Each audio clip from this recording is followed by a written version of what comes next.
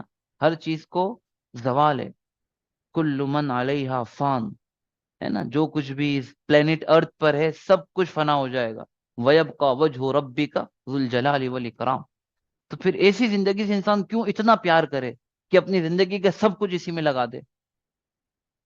ٹھیک ہے ہم اس زندگی میں بھی ہمیں سروائیو کرنا ہے، لیکن کچھ تو ہم بیلنس کریں، کچھ تو آخرت کی فکر کریں، ٹھیک ہے؟ وہ چیزیں ہمارے سامنے ہیں، دیکھیں سورہ کاف ہم کو بتا رہی ہے نا کہ ہم آخرت کو ہائی لائٹ کریں، ہم قرآن سے اپنے آپ کو جوڑیں، وغیرہ وغیرہ وغیرہ، ہم اچھے نیک لوگوں کی، جو نیک لوگوں سے مراد جو ہمیں آخرت کو یاد دلائیں یار، اور وہ اللہ کے ساتھ مخلص ہوں، ٹھیک ہے؟ اب ذاتی تشہیر اپنی نہیں کر رہے ہوں، وہ ذاتی کو مفادات نہ ہوں ان کے، ٹھیک ہے؟ وہ خود بھی اللہ سے جڑے ہوئے ہوں، چاہتے ہوں کہ لوگ بھی اللہ سے جڑ جائیں، میرا محسن بھائی، ہاں، جی جی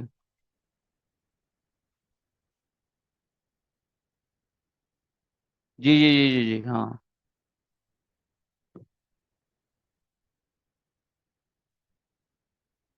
جی جی جی ہاں، تو وہ یہ اہمیت سامنے نہیں آتی نا، اتنا پیار سامنے نہیں آتا، یعنی ہو سکتا تھا کہ وہی جیسے کچھ لوگ کہتے ہیں کہ کسی پورٹل میں چلے جاتے ہیں اور جنت میں سوتے رہتے، پھر دوبارہ اللہ پاک بھیج دیتے دنیا میں ان کو، سمجھے بات؟ تو یہ اہمیت سامنے نہیں آتی نا، دیکھیں یہ عظمت، یہ پیار کہ اللہ نے کن کن طریقوں سے ان کا خیال کیا، یہ چیز سامنے نہیں آتی،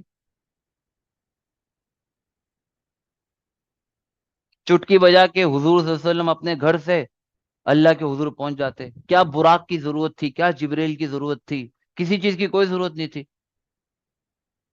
ٹھیک ہے؟ لیکن ان تمام چیزوں کے ذریعے سے اللہ اہمیت سمجھانا چاہتے ہیں، ہے نا؟